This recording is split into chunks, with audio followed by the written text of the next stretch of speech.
Welcome, everybody, to this conversation with Professor Dr. Anne Pattel-Gray, part of our series we call Changing Our Minds, an exploration of wisdom and action that might help humanity move into a new era of mutual flourishing for all species on the Earth, an era that we might call ecozoic. My name is Deborah Colvin. I'm part of the Earth Justice team at St James's Church in Piccadilly in London, and I grew up on Wadawurrung country in Australia. Changing Our Minds series is a collaboration between Sarah Mark, who's an artist, Diane Pacitti, who's a poet, and myself. So before we begin, many people watching this conversation will be in the British Isles. I'd just like to acknowledge the long history of this land, now called Britain, and of all the beings within it. We know that humans have lived on this land for at least 35,000 years, and for much of this time, the land was acknowledged as sacred, with ceremonies, songs, and ways of relating that made a living bond between land and people. I also acknowledge the colonising heritage of the British people, both here at home and across the world. So, Dr. Anne Pattel-Gray is an Aboriginal Australian theologian and author with special expertise in Black theology. She's a descendant of the Bidjara Kurri Kurri people of Queensland and was the first Aboriginal person to earn a PhD at the University of Sydney. Her thesis was entitled The Great White Flood, Racism in Australia, critically appraised from an Aboriginal historico-theological viewpoint. Anne has exercised numerous leadership and consultancy roles in First Nations organisations and not-for-profit agencies, and has an outstanding track record in ecumenism, especially through the World Council of Churches.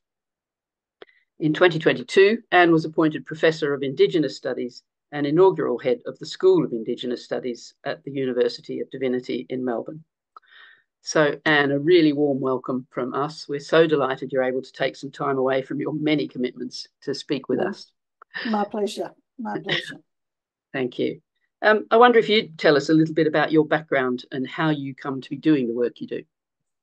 Oh, look, I grew up in the church. I can recall, in the church that I grew up in was a white church. We were the only Black family in that church. And I remember and can recall the racism that we experienced in that church. And what really challenged me as I grew older was the hypocrisy of the sermons that were preached. And, the priest, the minister would get up and preach about the Good Samaritan, one Sunday, and talk about, how we Christians need to be all Good Samaritans. And then, then when we leave the church, they would step over my people, wouldn't share food, water, nothing with them.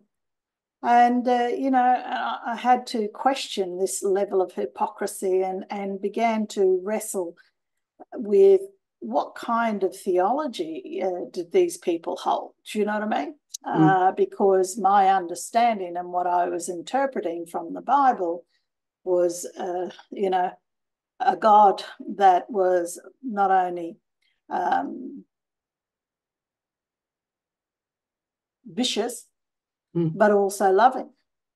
A God that was, a God of forgiveness, that this God creator gave his only son to us for our sins. And when I look at the ministry of Jesus, that to me is what we Christians are called to do, to stand on the side of the poor, the oppressed, the marginalised, the downtrodden, and to call out justice, to seek justice, to demand justice, just as Jesus did. He criticised the Pharisees and the Sadducees, the religious rulers. And we don't see that example today. We've had throughout our lives and throughout history those theologians and church leaders like Dietrich Bonhoeffer and others who gave of their life to their call to serve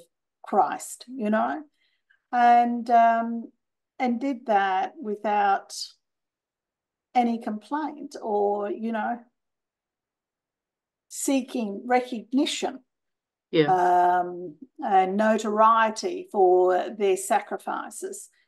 And so today, all of that history and what I've encountered and what my people have encountered through the church, through colonization, I have to stand and ask questions about their integrity, about what kind of theology do they confess and hold to, because it's certainly not one of justice. It's certainly not one that calls them to repentance or atonement or accountability for their role in our oppression in this country. So yeah, that's my long journey, and that's why I am where I am today, because I feel strongly called by God to this ministry, but compelled to do this, and to do anything less is shirking my responsibility and obligations as a Christian. Thank you very much. Maybe we can go back to help people who are listening to the call understand a little bit about where you're coming from and your background in Australia. And I was particularly struck by a talk you gave last year where you grouped together elements of country with a capital C, which you'll talk to us about, I hope, such as economic, relational, physical, spiritual identity. You grouped all of those under the category of eco-spirituality, and that's certainly what we're about exploring in this series. So I wonder if you could speak to us a little bit about country and what that means for Australian and First Nations peoples, and perhaps as wide as cosmos, Aboriginal relationship to the cosmos. Look, for Aboriginal people, for the First Nations people here in Australia, country is everything. You might define country as land ownership. For us, country is the whole creation. The land that was given to us, or the geographical area, when the Creator created our world, the ancestors sent the ancestors to give language, ceremonies, songs, sacred sites, acts that were done by the ancestors that were created into sacred sites and incorporated into our ceremonial life. And law was laid out in our creation, in our land and our environment, and all this being God-given. So as the ancestors journeyed from one language group to another, they created more boundaries and created another language with different songs, different ceremonies, different obligations, but all similar in our spiritual connection to country. So country to us is everything. It's identity. It's who I am. It's where I come from. It is the source of my spirituality. It is relational in my relationship to the Creator, to my ancestors, to the spirit world, and to law and to kinship. So it is basically encapsulates everything, my spiritual life, physical, social, cultural, ceremonial, and it is the source of life. And all of these are foundational to my identity and connection to country. So when I talk about being a Bidjiral woman, I'm talking very specifically about a certain geographical area of land bestowed upon us. So that's why when we talk about, acknowledgement of country, we are actually acknowledging the traditional owners of that land, but also their attachment and unceded sovereignty to that land and that spiritual connection.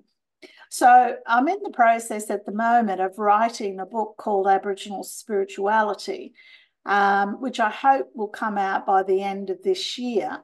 And what it does is it breaks down more of the cultural technicalities in a way that non-Aboriginal people can understand it a bit more within their context.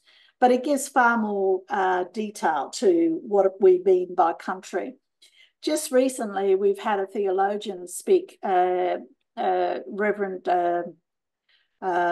Canon Dr. Gary Deverell, who talked about Christ as country and talked about how Christ is in country, because laws in country, we see the Creator as the wisdom teacher on country.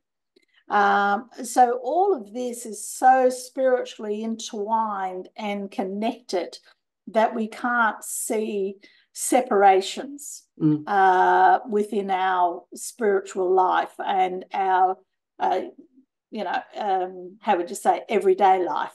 It all interconnects. Where, you might find some Christians, they put on their Sunday best to go to church, and then when they leave church, they take off their Sunday best and they also leave their Christianity at the door. They don't live their faith. For Aboriginal people, we live our faith. Our identity is an expression of our faith. It's all intertwined. We can't compartmentalize it.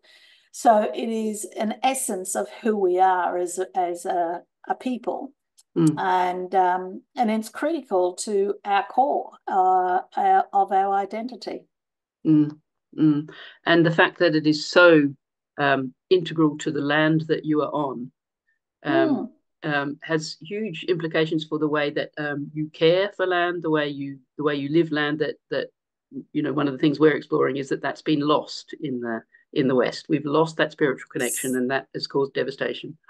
Oh, that's what's created the climate change, the extinctions of certain animals, plant species, you name it. The pollution, because unfortunately, the world does not see itself connected to land, to country, to all aspects, that we are dependent upon country for our very survival. Not only, economically and for Aboriginal people, we live from the land. We hunt, we gather, we replenish, we ensure the longevity of plant species, of habitats, and of how would you say, ensuring that modernity doesn't continue to destroy creation and all that's God-given. And trying to help non-Indigenous people to understand how critical this spiritual connection and relationship to country is, not just for Aboriginal people, but for all humanity. It's a trying to regain your tribalism and reinvest in your tribalism, because we're all tribal. We've come from that tribal history of being one with land, creation, and everything. And somewhere along the way, through modernity, industrialization, and everything, we've lost the sense of what that means. And therefore, we're seeing the destruction of our world around us. And I really grieve for our future, because what are we giving to our children and our grandchildren and their children? There just doesn't seem to be, I don't know, whether it's governments or churches or this apathy. There just doesn't seem to be an understanding of crises. That we are at war with creation. And, not just at war with one another, but at creation. And Mother Earth is rebelling. We see the change in hurricanes, typhoons, cyclones, floods, fires, and Australia has certainly witnessed its own and experienced its own climate havoc and crises.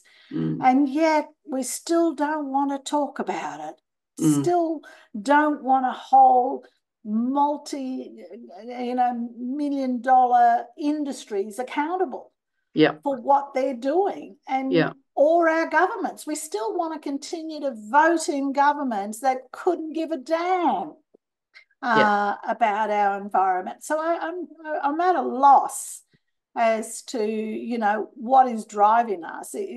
Has God been replaced by, the dollar, our wealth? Is that more important now, that we, take more and more and more and have more? I have to remind people, hey, when you die, you can't take it to heaven or to hell or wherever it is you're going. It's left. Yeah. So, the reason to be so greedy, to want more, to possess more, I don't understand it. Why is it that we can't be satisfied with what God has given us? And that is all in creation. Why is it that we cannot see the beauty and the bounty of God's gift to us? And yet, some of us, there's a huge interest in reconnecting to Indigenous spirituality and wisdom, isn't there? And I'm really struck by the generosity of Indigenous people like yourself in reaching out and responding to requests, to work in partnership, to help the vast majority of the world that behaves in the way that you say. I wonder if the only way we can address this is together. Because we all share this planet. We're all a part of this world. And, the more we can educate non-Indigenous peoples around this spiritual connection, which is just life-giving and resourceful. And if we can get people back to understanding their own inner tribalism and the need to connect spiritually to country, then maybe we can start changing attitudes and changing policies and holding governments and multinationals accountable. We're in a desperate need. How does this resonance with country work for Indigenous people living in cities now? I know it does, but tell us about that. Those whose countries now have cities on them, they still have their places where they go for rejuvenation and resourcefulness. And, and they're quite traditional. We have national parks and things like that where a lot of these areas are still got sacred sites, ceremonial grounds and things like that. For those of us who work in the cities, we're forever going home to country for rejuvenation. Working in a Western-dominated environment is exhausting. You're combating racism, you're combating hatred, you're like if you're talking to a brick wall about the life source or ministry that you could bring to the nation, but nobody wants to hear you. And but we keep at it because we need to be heard. We've got friends out there, and I must say that, we do have allies, we do have people who walk with us that are non-Indigenous, but on a whole, we need to influence churches and governments around change and society in general.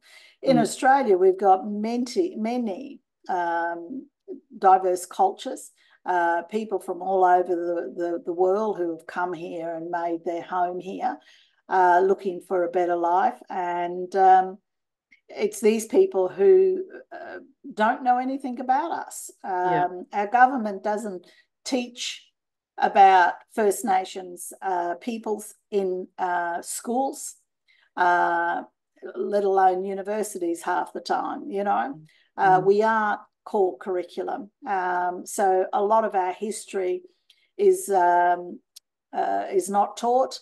our people, our nation is ignorant to colonial violence and frontier wars of what's taken place in this country. So we've got to try to educate people with the little resources we have. But it's difficult. But, you know, people like yourselves give us the opportunity to raise our voices to global platforms. And we're always appreciative of those opportunities that yourself and others give us to be able to reach out to the globe and speak from our perspective about our spirituality, but also to seek a broader audience to support us, to, you know, not only share resources with us and finances that enable us to combat the racism and to be able to have effect on the global situation, but also to share our knowledge with you and the rest of the world is so important.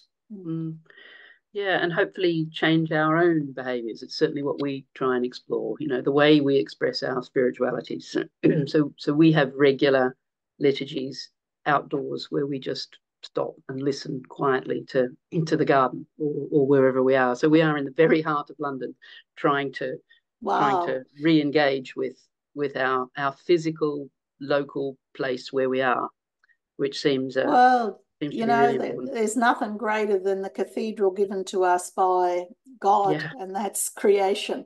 You know, what a wonderful place to worship in and to feel connected to creation and to sit in God's presence and you know, be astonished by the creation that exists around us and to feel one and part of it. You know, you tend to realize your insignificance in the cosmos when you start looking at the incredible creation that God has given to us, you know, and how we've been given the laws and obligation to care for it as stewards, as caretakers, and yet, you know, we've shirked that responsibility, or, you know, I don't know, greed's become a part of our world, and wanting to be the bigger and better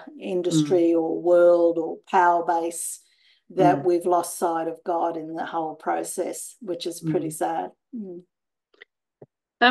Maybe could you've touched on this, but perhaps could you say a little bit more about how you integrate Aboriginal spirituality in Christianity under this appalling colonial context that you find yourself in? Because, you know, you speak quite fluently and easily of the creator, the Aboriginal creator, and you do that in a church context. And the second bit of that is you are continually rebuffed. I feel that the outcome of the Voice referendum last year was so devastating, and yet you could explain a little bit about that as well as the ongoing colonial context. Look, you know, the fact that theologians, Aboriginal theologians, we draw our theology from our culture, from our spirituality, this whole thing I've just been talking about. That is the basis for our theology, you know, exploring the rich religious, cultural and spiritual heritage of my people, you know, to affirm and embrace my people's teaching and knowledges within the development of my own theology. I begin there in order to construct a theology. So it's through these cultural lens that I reinterpret the Bible from a cultural lens based on our own personal experience of the Creator over 110,000 years in this country. So drawing from that strength base, I then begin to look at and interpret a theology that not only challenges and decolonizes the colonial theology that was brought here. I think, you know, the greatest deceit the West did, and the British did when they came to our country, is they brought a colonial theology and interpretation of the Bible. They lied to the First Nations people about God, about Jesus, and about Christ. And they placed conditions on that faith to us, saying that we, in order to be a Christian, we had to speak their language, wear their clothes, behave like them, and perhaps we might, you know, be accepted within the Christian family if we were lucky enough. The only problem was we could never be white because whiteness was so associated with Christianity, with God, with Jesus, and with Christ. You know, they brought a white Jesus, blonde hair, blue eyes, and white skin to this country. That was the biggest lie.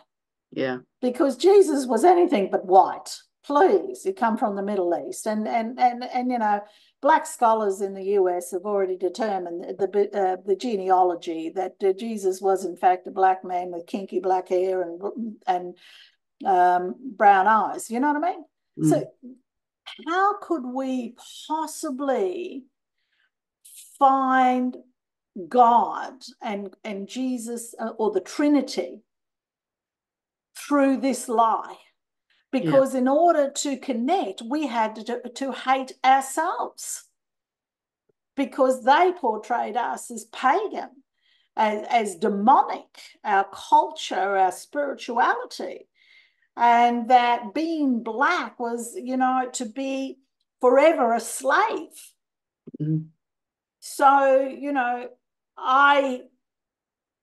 growing up in the church, I had to decolonize these lies and expose them to my people, because my people, through the mission history and what the churches did, threw away their spirituality along with their Christianity as a rejection of colonial oppression. So I've now got to come back to my people and raise up a validation of the Creator being created in the image of God, and that we were given language and culture, ceremonies, songs, all God-given.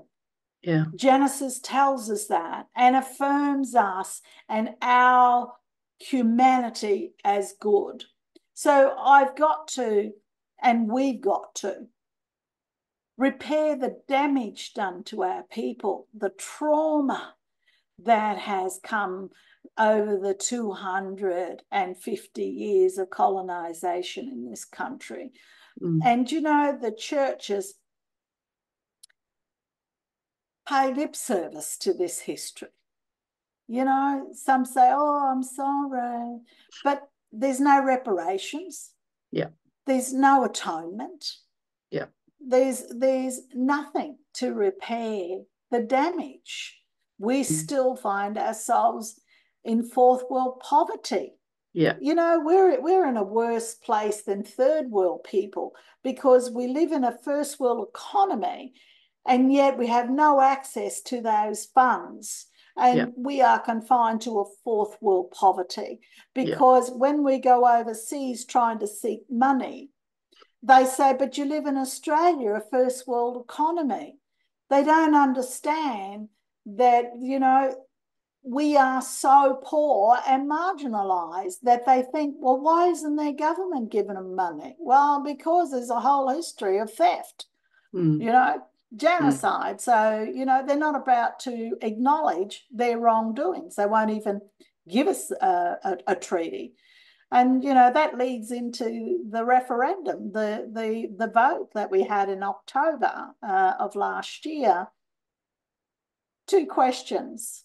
One, recognising Aboriginal and Torres Strait Islander peoples as the first peoples of this land. And the second aspect of that referendum was, as a minority people never listened to by government, to give us a voice, only to influence. There was no power in the voice, except perhaps we could influence policies that controlled our lives. Yeah. We are still legislated over in Australia in 2024. Yeah. That's how racist our government is. Yeah. So, these are the things that we've got to expose within our world.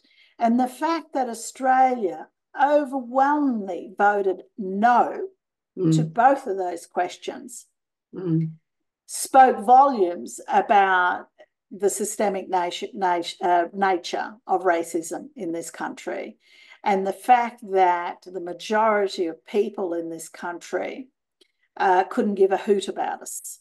Yeah.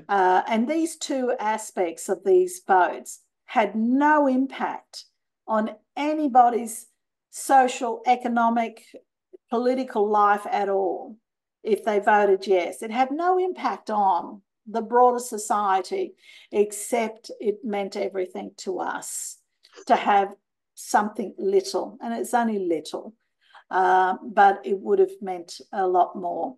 So we're now pretty wounded in Australia, where Australia historically has told people, oh, we're not a racist country. Look at our cultural diversity. It no longer can say that from 2023, because now the world sees its blatant racism towards its First Nation people. And I do hope that, this builds greater empathy around the globe for people to want to work with us, to want to empower us to bring about the change and to walk with us. So, your opportunity that you've given to me, Deborah, is enabling me now to reach out to the broader world and say, see us, hear us, and be with us, support us, walk with us. We have so much we want to share with you and with the rest of the world, but we need your support to do so.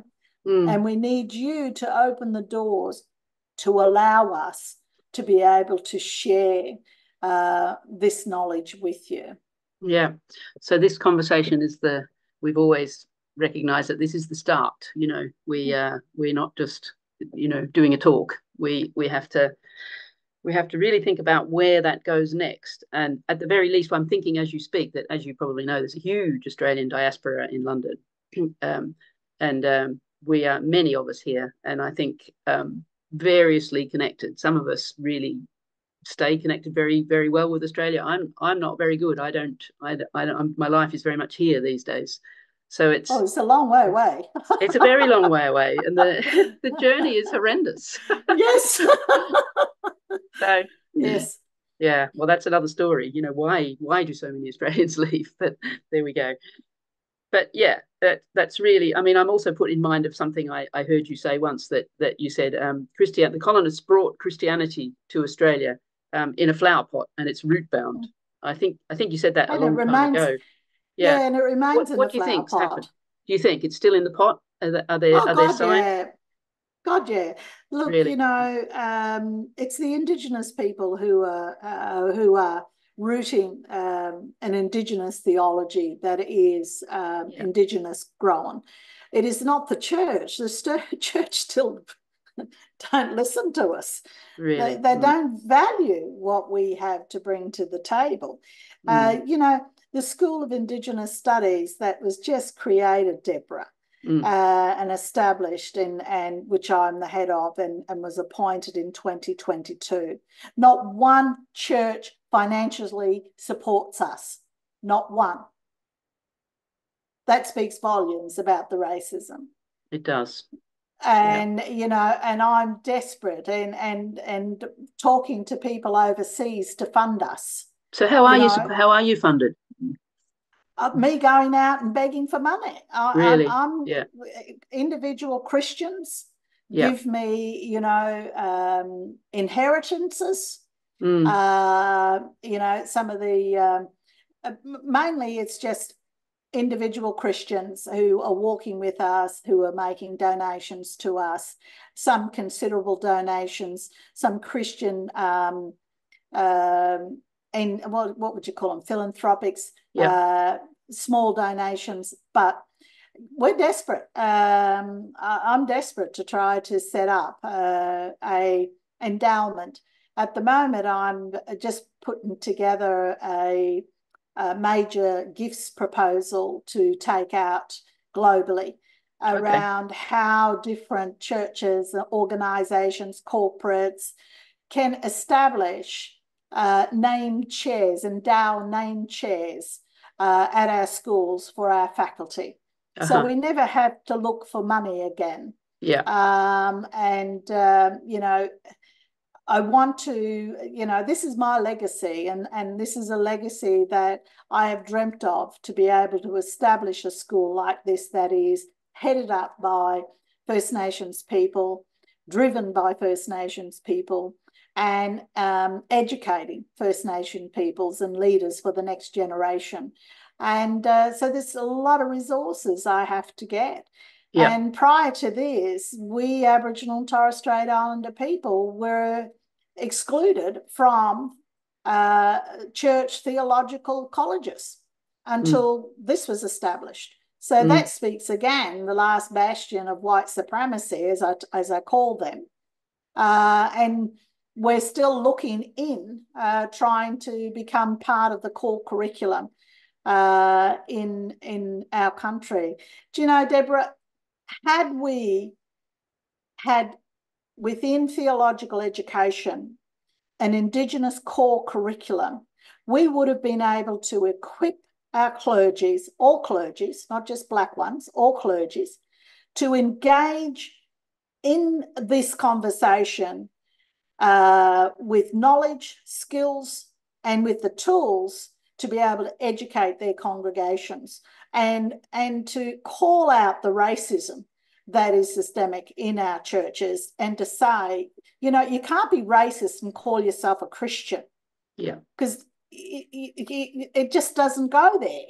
And these are, but we haven't in Australia equipped any of our clergy to be the change that we want to see, to be the agents of change, to be able to be transformative and to bring a transformative biblical interpretation and theology to our congregations. This is what we're hoping to be able to do through our school, is equip clergy across this country to be able to engage, to be able to learn about our faith, our spirituality, you know, eco-spirituality, to be able to understand our relationship to country and how important that is, and how together we can combat climate change, you know, and all the destruction that is happening around us, and build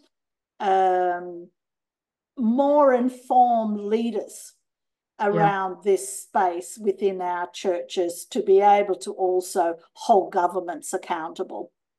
Imagine the richness. Imagine the richness of the churches and the theological education if it was actually grounded in Indigenous Australian spirituality. I keep saying that. I keep saying what, you know, you can't begin to imagine what you're missing out on.